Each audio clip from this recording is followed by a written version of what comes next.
Okay, so let's talk about layout managers. We're going to start with the basics and work our way through several layout managers, and we'll end up being able to build some reasonably sophisticated GUI applications. So we'll start with the basics and work our way through. Okay, so the three we're going to cover are FlowLayout, BorderLayout, and GridLayout. They're the three basic ones. They're the bread and butter layout managers.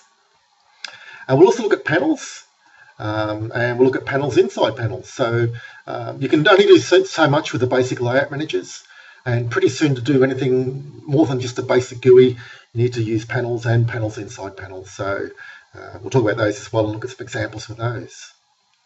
So the following slides may contain only snippets of code or incomplete programs, and the reason for that is we're going to focus just on the parts we need to focus on. So keep in mind, might not be complete programs that we're looking at in the following slides.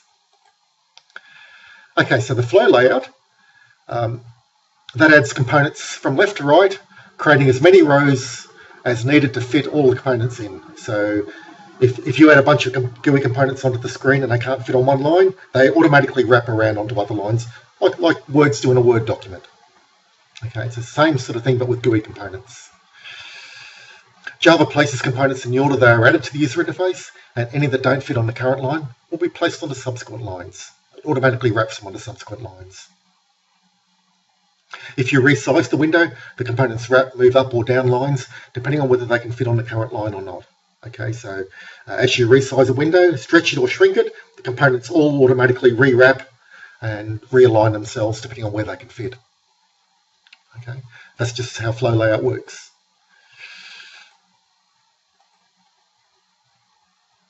With FlowLayout, you cannot place components at specific locations. All you can do is add them in the order you want them and separate components with space-padded labels or dummy labels, which may contain spaces between items. So you can space things out by adding labels with spaces in them, but all you can do is add them in the order that you want them. That's all you can do. You can't say, I want this particular component down here and this other one up there or anything like that. You just add them in the order you want them. To use FlowLayout, you need to do an import, java awt.flowlayout. You need to set the layout that you're using with the set layout command. And for example, for the current application or for the current user interface, this.setLayout new FlowLayout does it perfectly. Okay, that's all you need to do. And once you've done that, you're ready to start using the FlowLayout. Okay, so here's a big example. So we've got our imports, our public class layout manager's flow01, so that's our class name, extends JFrames, and we're doing all swing components here and swing frames. Implements action listener because we've got some buttons that we might want to activate later. And then we've got a J label for the title, online order system, a J label for amount followed by a text field where we're going to enter that amount, a J label for credit card followed by a text field that can hold 17 or 16 digits of credit card, followed by expiry date and an expiry date text field, so label and text field. So it's just label text field for each item, followed by some radio buttons there, Visa, MasterCard, Amex, and a bunch of buttons as well, process, clear and exit. Okay, now none of this functionality will be active. We're just focusing just on the user interface for this week or for this examples. Okay, so and then we've got our constructor, our public followed by our name of our class followed by round brackets. So that's our default constructor, and we're setting the layout to FlowLayout for our current application. This.setLayout new FlowLayout. We're adding the title label to the screen, the amount label followed by the amount text field, the credit card label followed by the credit card text field, the credit card expiry date label followed by the credit card expiry date text field, then our radio buttons, Visa, MasterCard and Amex, followed by our actual buttons that are going to do some work on the application when it's activated, when they're activated, process button, clear button and exit button. So we're just adding the components to the user interface in the order we want them. Okay, and we do that all with the add command. So add just means add that component to the user interface, which has got a flow layout, because we specified that up above. Okay, then we've got an action perform method. That's just a placeholder for adding code later on. So it's just an empty method with a comment in it. And then just to keep our code compact, so I'm not showing multiple files and multiple classes, I've made it so the class is also its own driver. So I've got a little main program inside the class, creates an instance of our class object, sets the size of their frame, sets the title, sets the default close operation, what happens when the user clicks a little X in the top right hand corner to close the application, and setting the frame to visible. Okay, so we can actually see it on screen. So there's a little main there as well, so we can just compile and run this class without having to worry about switching across to other classes all the time to run those and have little driver classes. It's all self-contained. Okay, now when we run this code, we'll see our GUI on screen, and it's got all our GUI components there in the order we added them. Okay, so the title, the amount label followed by the amount text field, the credit card label followed by the credit card text field, the expiry date label followed by the expiry date text field, and so on. Okay, now it's pretty ugly. Okay, there's no space padding. We've just thrown it up on the screen with a particular size, and we didn't know how that was going to look, and that's our first try at our interface. Turned out being pretty ugly. Why is it ugly? Well, we got the credit card label followed by its data entry box appearing on different lines. Same for the expiry date and expiry date text field, so they're on different lines. We've got the 3 credit card buttons there with a text field, which doesn't make sense, and we've got one of the buttons up here and the rest down here, so that doesn't make sense either. So it's pretty ugly. So how can we fix it? So they're not satisfactory. We've got labels and their text fields appear on different lines and so on. And there's various options to fix this. We can change the frame size to try and get the layout neatened up. And sometimes just doing that can help a lot and might even fix all your problems if you get lucky. And also you can add space padding to labels and additional labels with space padding to space things out and make things wrap onto the next line and so on. Or you can use panels and other layout managers. Okay, so we'll look at the first 2 options now and we'll see what they can deliver, and then we'll talk about the third option after that. Okay, so we'll look at trying to set the frame size and adding space padding and see if we can neaten things up. So for options 1 and 2, there's the changing the frame size and the space padding. The key is to experiment. Start with the topmost components and add more or less spaces, change the frame size, compile and test often until you get the results that you're happy with. And once you get the topmost components working okay, then move on to the next components and get those working, and then move on to the next components and get those working. Okay, so you start at the top and work your way down. Compile and test often. Compile, test, put a few spaces in, compile and test. Put a few more spaces in, compile and test. Is that result better or worse? Adjust your spaces accordingly. Okay, so that's how you do it. So when the user resizes the interface, even once we've tidied it up, the interface will still become messed up, okay, because our components will wrap again when the user changes the interface size. So we can prevent them from resizing the interface, and there's a little method we can call called set resizable with a false parameter, and we can do that in our main program, and that causes other issues. For example, users expect to be able to resize windows. And they become quite annoyed when they can't, and I become very annoyed when I can't resize a window. I think, well, what's the programmer doing here? Why can't I resize the window? You know, they haven't done their job properly. That's what it feels like. And also, if the user changes, for example, some of the system settings, such as the font size, then the GUI could become messed up as well. Okay. So setting resizable to false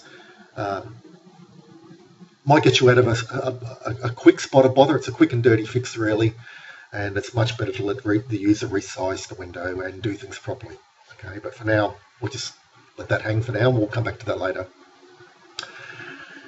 Okay, so I've set the size from whatever it was originally to 300, 200. After doing a lot of trial and error, I found out that those sizes worked well, and I'll set the resizable to false so that the user can't change the size of the window. And you'll see just by making that one change, 300, 200 there, I've neatened things up a lot. Okay, and by setting resizable to false, I've made it so the user can't change the size of the window and make things all messed up again. Okay, but as we saw in that previous slide, that's not an ideal solution. Okay, so that's certainly not neater than we had before. There's still some problems.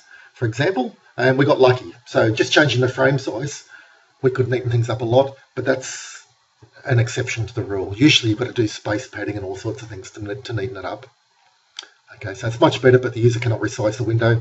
And the title label should be at the top of the frame on its own line. So that label there should be up above the amount and amount text field. So they should be on the next line down.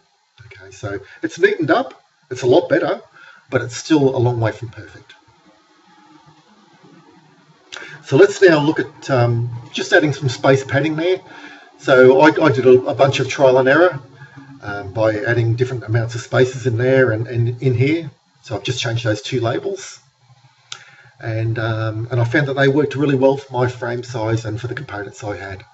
So we get the title label up above, then the amount label and the amount text field, credit card label, credit card text field, and so on. So that's neatened things up a lot just by making that change, changing the frame size and putting some space padding in there. So how did I know to add that many spaces? I just tried it and tested it.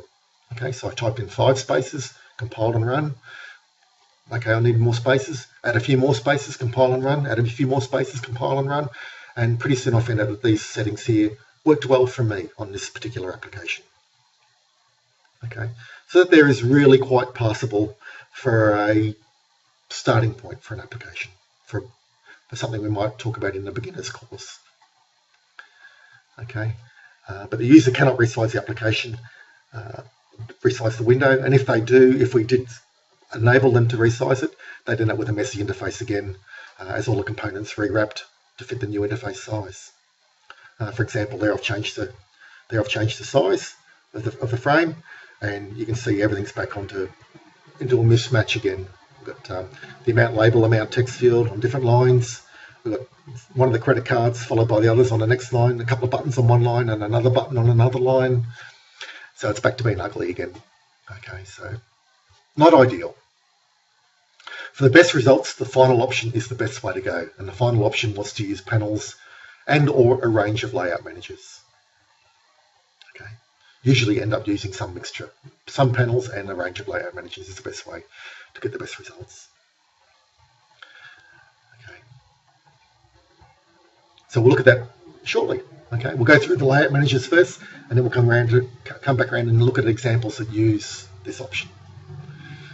Okay, as well as FlowLayout, you can also specify left, center, and right, and that justifies the components inside the frame.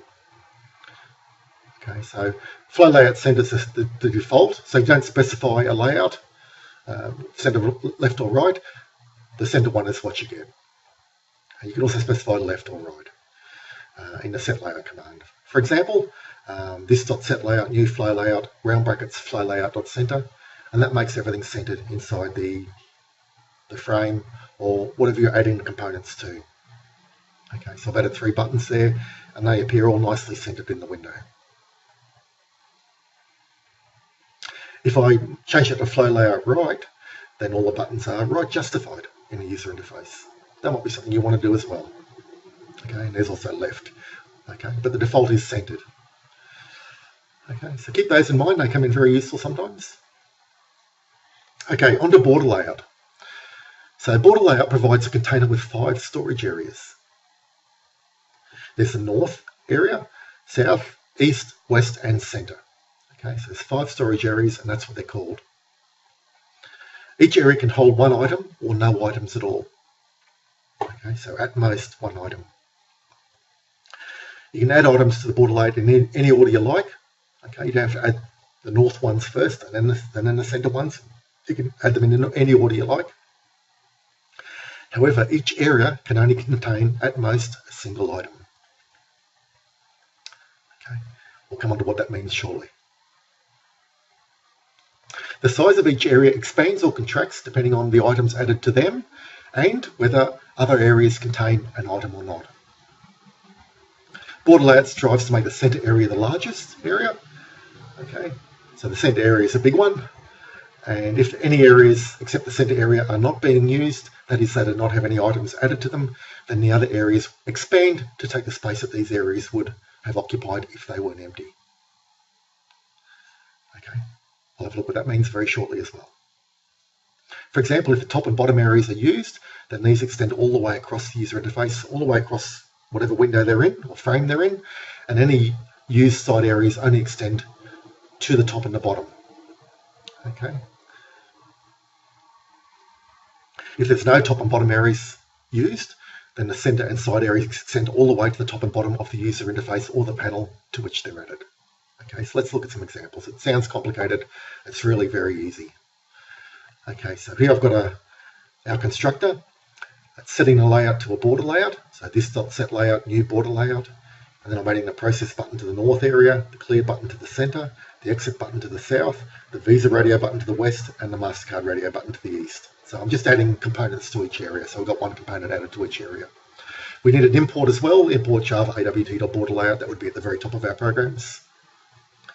Okay, and when we do that and run it, so we can see each area's got a single GUI component. So process, clear, exit, and our radio buttons. Okay, so if we only use some of those areas, so for example we use north, centre and south, so we're not using the east and west, what does it look like? And you'll see that those areas proceed all the way across the screen. So there's no space reserved for the east or the west areas. Okay, so they extend all the way across. And here we're adding three buttons to the south area. So we're trying to add 3 GUI components to one area. What happens?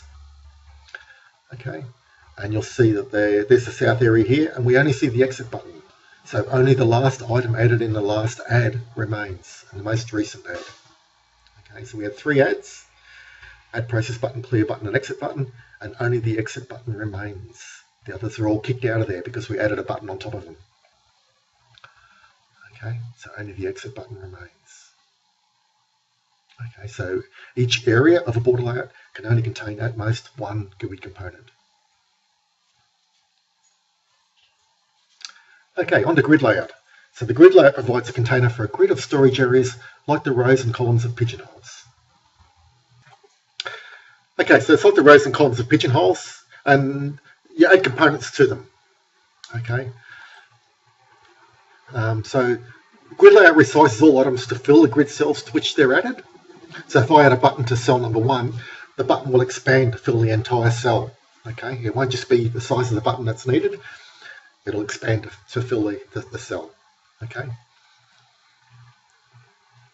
Again, like with border layout, each area, or each cell in this case, can only contain a single item. Which items are placed in the grid, or where items are placed in the grid, is determined by the order in which they're added to the grid. So it's all on the order that you add them. Okay, like with FlowLayout, order is important with grid layout. So you can't say, for example, that you want to add a particular component to row 4, column 5. You can't do that with grid layout. You can with other layout managers, but not with grid layout. All you can do is add components in order that you want them. Okay. If you want selected cells in the grid to be blank, then what you can do to skip those cells is to add dummy labels to them, or labels that just have a silly name and contain just spaces or blank. Okay. So it's a good idea to create separate dummy labels for each add, or each area you want to add them to, and we'll talk about that more in a few slides' time. To use grid layout, you need an import. Import Java awt.gridlayout. And for grid layout, the arguments for the set layout method are the number of rows that you want, the number of columns that you want, the horizontal gap between grid cells in pixels, and the vertical gap in pixels. So it's number of rows, columns, and horizontal gap, vertical gap. Okay. For example, this layout command here specifies a 3x3 grid, 3 rows and 3 columns, with a 2 pixel horizontal and vertical gap between the grid cells. This.set layout, new grid layout, 3, 3, 2, 2. Rows, columns, horizontal gap and vertical gap. Okay, so that's how you do it. It's not too hard at all. Once you've got the layout set to grid layout, you can just start adding components to the grid. Here's an example. So we've got all our components we looked at earlier, but I've added a few dummy labels. So dummy label 1, it's just got a blank label or nothing. Dummy label 2, dummy label 3, so I've got 3 dummy labels there. Okay. And then code is exactly the same as before, but I'm setting the layout to grid layout. So it's 5 rows and 3 columns with 2 pixel gaps between horizontal and vertical cells. So we're adding the amount label, the amount text field, and a dummy label to the first row of our grid. Then a credit card label, credit card text field, and a dummy label 2 to our second row, expiry date label, the text field, and a dummy label to our third row, then our radio buttons to our fourth row, and then our actual buttons to our fifth row. That's how we're using all our rows. And when you do that, you'll end up with something that's quite reasonable. So there's the amount label, amount text field, followed by the dummy label, credit card label, credit card text field, followed by a dummy label, expiry date label, expiry date text field, followed by a dummy label, our 3 radio buttons, and our 3 actual buttons.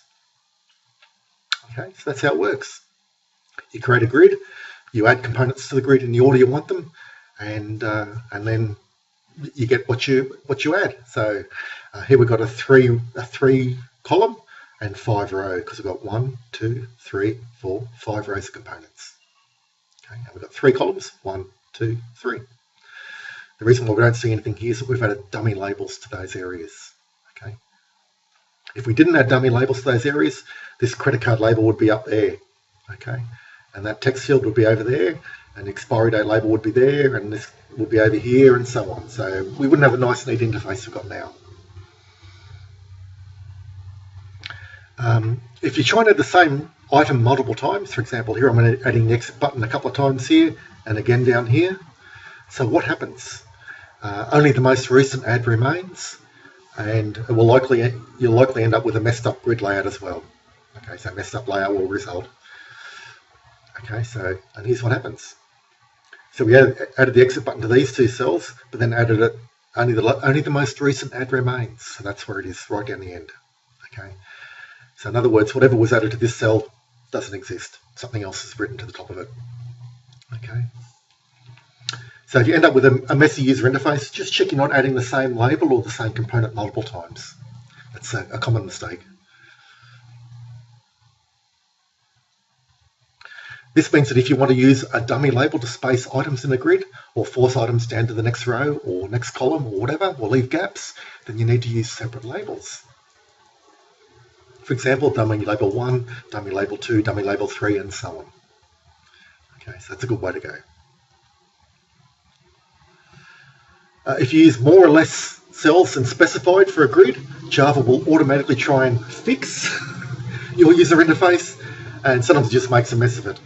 Okay, so for example, here we've got a bit of code where we've got a 5 row and 3 column grid, but we're only adding 2 buttons to it. So 5 rows and 3 columns, but we're only using 2 cells. And what do we end up with? Well, Java just gives us our 2 buttons that we've added, and we don't see any of our 3 columns. We just see 1 column, and we don't see the other rows either. So Java's just left gaps for the other rows maybe, and the other columns, well, it's just said we only need 1 column, so that's all you're getting. Okay, so Java's tried to automatically fix it for us. Okay, so if you use too many cells, for example, here I've got a 2 by 2 grid, 2 rows, 2 columns, but I'm adding 6 components to it, 3 radio buttons and 3 buttons. So we've got a 2 by 2 grid, but we're using 6 cells, which is 2 more than we've created. Java will automatically try and fix things for us again, and this time, Java actually does a pretty good job. Okay, so if you see your grid not turning out the way you expected it, just check you're not adding the same component multiple times, and just check the number of adds you've got is equal to your grid size. So that's the best way to do it. So we should really make that 2 rows and 3 columns to make it nice and neat, which is what Java's done for us anyway, but it just saves Java having to work things out, and we can specify things and try and stop Java fixing stuff for us. On their own, FlowLayout, BorderLayout, and GridLayout are only of limited use. They're only so useful. They're great for simple user interfaces, but anything more complicated, you're going to run into trouble. Okay, they just can't handle it. Okay, but you can add you can only add 1 component per cell, for example, on a grid, and only 1 component per area, for example, on a border. So just on their own, with nothing else, they're not that useful. So what can you do? To build complex user interfaces, you can use panels, which we'll look at now, and/or you can use more powerful layout managers such as box layout, grid layout, card layout, and so on. Okay, there's various other layout managers there you can use. Grid bag layout's one of the most powerful, but it's also one of the most complex to use. So We'll talk about that in a later video. Okay, so we'll try and use this technique now. We'll use panels. So what are panels? A panel is a container for other GUI components, including other panels. So you can add buttons to panels, you can add radio buttons to panels, you can add buttons, radio buttons, labels, text fields, all to a panel, and then you can add that panel to other panels, and add that panel to the user interface. Okay, so panels are an invisible container that are used to contain other components or other panels.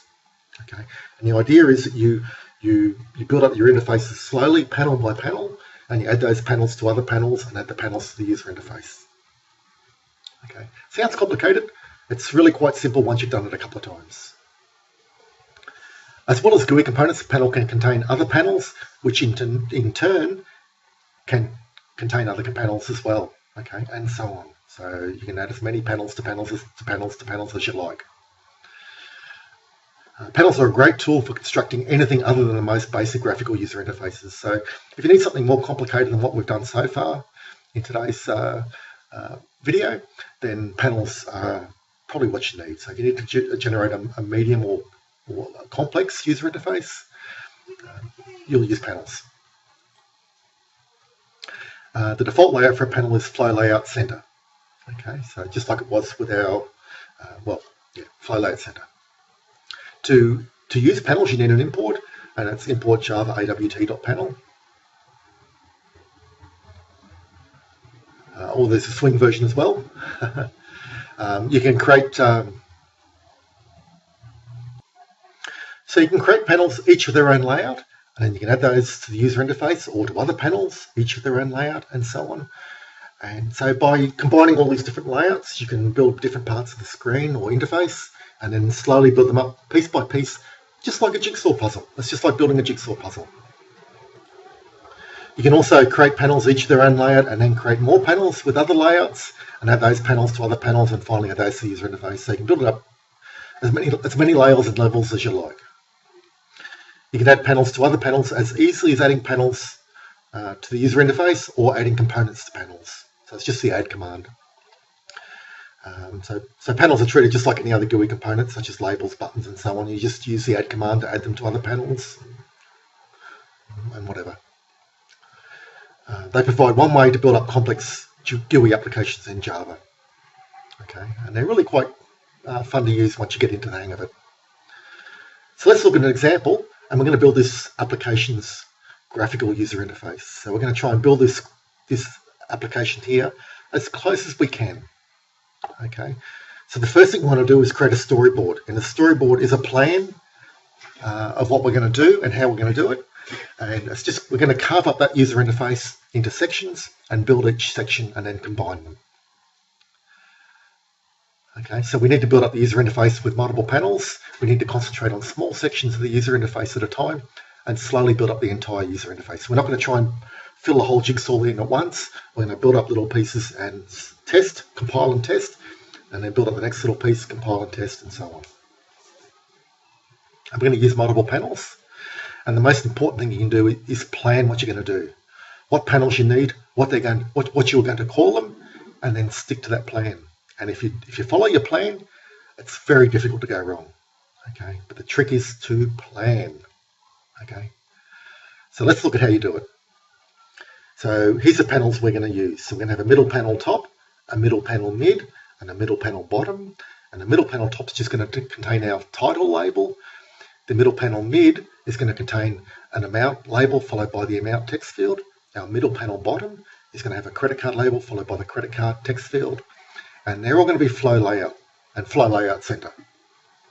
Okay, and then we're going to have a bottom panel down here, which is going to be a 3x3 grid, because that bottom part of the screen looks like a 3x3 grid. We've got the 3 radio buttons, the expiry date label, the month and the year combo boxes, and the 3 buttons down the bottom.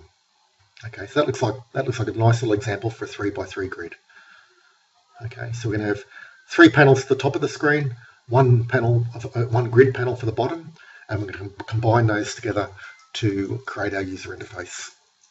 Let's look at the code. Let's start with the bottom. So we need a grid panel for that, a 3x3 grid. So it's an ideal candidate for a grid layout. So here's our code for the bottom half of the panel. JPanel bottom panel equals new panel, set layout, new grid layout, 3 rows, 3 columns, and just 1 pixel gap between horizontal and vertical cells. Then we're going to add the components to that grid in the order we want them. So bottom panel.add the Visa radio button, the MasterCard radio button, the Amex radio button. Then we're going to add our expiry date label followed by the combo boxes, month and year combo box. And then we're going to add our buttons in the order we want them, process, clear, and exit. Okay, and that's as much as it takes to build up the bottom part of our user interface. So we've declared our panel, we've set its layout, and we've added components to it. Okay, let's look at the top half of the user interface. We could do it a range of ways. For example, we could create some sub-panels and then add those to the main panels and finally add these to the user interface. Okay, but to start off with for now, we'll just take the most simplest route. Okay, so we could do that, GUI components added to panels, added to panels, added to the user interface. We'll take a slightly simpler approach and we'll just create a range of panels and add those components to these, and then add those panels to the user interface. So we're just going to do a 3-step process. GUI components to the panels, and then the panels to the user interface. Okay, we'll come back around and look at this one in a little while. We'll look at that example there later. Okay, we'll create a range of panels and add components to those, and then add these panels to our user interface. So we've got our 3 panels we want to create: middle panel top, middle and bottom, each with a flow layout, and the top's going to contain the order, the application title. The middle panel mid's going to contain the amount label and text field, and the middle panel bottom's going to contain the credit card label followed by the credit card text field. Okay, we've made our plan. It's dead easy to follow it once you've made a plan. And we're going to stick to these names and use those names in our code. So here's our top half of the user interface being constructed. We'll get our 3 panels: middle panel top, middle panel mid, middle panel bottom. Set the layouts for each one to FlowLayout. Add the title label to the middle panel top. Add the amount text field and amount label and the amount text field to the middle panel mid. And add the credit card label and the credit card text field to the middle panel bottom. Okay, so we're just following exactly what we said in our plan.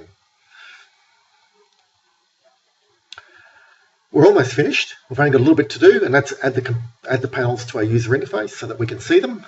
Okay, because until they're added, we won't see them. Okay, for our user interface, there's a lot of ways we could do it again, but we're just going to take the most simple, straightforward route for this example. And we're going to have a grid layout with 4 rows and 1 column. Okay, so this .set layout, new grid layout, 4 rows, 1 column, and 1 pixel gap between the horizontal and vertical cells. Okay, so there's our set layout for our user interface. So we're going to add the middle panel top to the top row, middle panel mid to the 2nd row, middle panel bottom to the 3rd row, and the bottom panel to the 4th row. Okay, and that's all our code. We're just adding panels to our user interface there. Okay, and once all this code is in place, here's what our Java application looks like. So we've got our title, amount label, amount text field, credit card label, credit card text field, our radio buttons, our expiry date, month and year combo boxes, and our buttons that are going to be activated later. So it's not particularly pretty or attractive, but it's a start. Okay, and it's a fairly good start too. So we've done that fairly quickly just by using 4 panels at this stage. So just 4 panels. Okay, we built up a complex user interface. And if the user resizes this window, there'll be no wrapping going on. Those components will stay there. They might move as a frame or window is resized, but there won't be any reorganization or rewrapping going on. They'll stay in their same relative positions. Okay. Now, it's not ideal if we do resize the frame. The bottom half of the interface, because it's squished in there, will become messed up. So there I've resized the frame, and the top half of the interface is still nicely spaced out, but the bottom half is all squished up, and you can barely read what's in the combo boxes, for example. So not ideal. So let's look at improving that. We can improve the layout by creating a new panel with the grid layout of 3 rows and 1 column for the top half of the user interface, and adding the middle panels, the 3 middle panels that we created, the middle panel, mid, top and bottom, to that new panel. Okay, and instead of having a 4-row grid for our frame or our main user interface, we could make it a 2-row frame or two-row layout, grid layout, and add the new panel that we've created above to the top and the bottom panel to the second cell of that grid layout. Okay, so we're just adding an intermediate panel there to contain the middle panel, top, middle and bottom for the top half of the user interface. And by doing that, we turn this, where everything gets all squished up in the bottom half, to something that's much more nicely spaced. Okay, so it's just adding a new panel and a couple of extra add statements, 3 or 4 extra add statements, and we're done. Okay, so it's really quite easy to change things around once you've built them. Certainly once you know what you've done, what you're doing, and once you've done a couple, it's very easy to change things. Okay, so that there is quite passable. You could almost roll that interface out to people to use. Okay, this one here you wouldn't, because they'd resize things and they can't read what's in the combo boxes, for example. Okay, but this one here is much nicer, much more user friendly. So here's if we could do further improve things.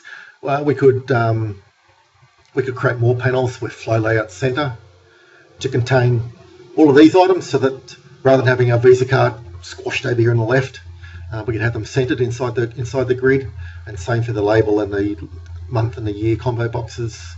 So we could space things centered, just the amount of space they need, rather than expanding to fill the grid cell. And to do that, we could just create other panels with flow layouts, for example. So that's one improvement we could make, and that's an exercise left for students. Okay, so by doing that, you'll ensure that you're understanding what we're doing. Okay, so create a bunch of extra panels with FlowLayout Center, and add GUI components to those, and add those FlowLayout panels to the grid or to wherever. Okay, just see what happens.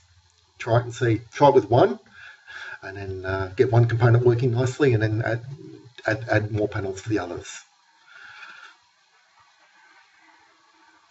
So here's our complete source code for that example. So we've got our components being added there.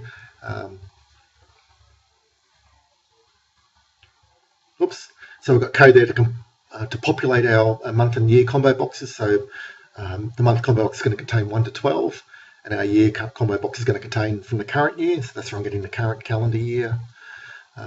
And so from the current year for the next 10 years, it's going to contain for the expiry year. And then the top part of our interface, so there's our new panel being created, middle panel, and it's going to contain 3 rows for our top, middle and bottom panels. So there it is there, middle panel, set layout, new grid layout, 3 rows, 1 column. Okay, and then we're going to create our other panels, and our bottom panel that we created before, none of that code's changed, we just created the new panel, the middle panel. And we're adding our components to our panels just as before. But instead of adding those middle panel top, middle and bottom straight to the user interface, we're adding them to middle panel. So middle panel.add, middle panel top, middle panel.add, middle panel mid, middle panel.add, middle panel bottom. So that's adding those 3 panels to our 3-row grid layout panel called middle panel. Okay. There's the bottom half of the user interface. So we've got a grid layout, so we're just adding the items in the order we want them. We're adding listeners to our buttons, even though the action perform method is empty, it's not going to do anything. And here's the bottom part that's putting it all together. So our user interface is now a 2-row, 1-column grid layout. We'll add the middle panel to the first row and the bottom panel to the second row of that grid layout. Okay, and that will give you that nice squishy Freon or the one that resizes much better interface that we looked at in that second set of screenshots. And there's our little main program again. Okay, so that's our code complete. So it would be a good idea for you to extend that code and add the extra flow layout panels in, and add the components to those flow layout panels, and then add those flow layout panels to the grid, for example, to the grid cells. And you'll see that things are much nicely centered inside the grid rather than squashed over on the left or expanding to fill the whole grid cell. They'll be just the size they need to be and centered, which would be much nicer. So give that a try. So some recommendations and a conclusion. There's absolutely no substitute for practice. Like everything we do, it's only by writing the code for yourself that you'll understand it.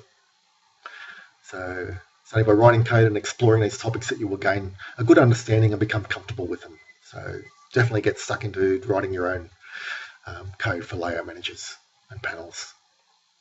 Plan your interface on paper, and that's by creating a storyboard. Carve the screen up, determine what panels and layouts you need for each part of the screen, give them names, define what they are, and then write the code that exactly matches your storyboard or your plan, and you'll find it very hard to make mistakes and go wrong. Okay, it'll save you a lot of time. Focus on part of the screen at a time and get this appearing right before tackling other sections of the screen. Don't try and build the whole screen at once, just focus on little parts of it and get that working. Add controls to the interface one at a time, compiling and testing often to become familiar with the layout manager operation and to ensure that the layout is appearing as you had planned or wanted. And use the examples in the textbook and lecture slides, and that'll help you improve as well. Keep it simple and always try and take the most simple approach to a problem. Okay, but the key for layout managers and for panels is to use a storyboard. Plan what you're going to do and then follow your plan. Okay, I hope this is useful. Thanks for watching.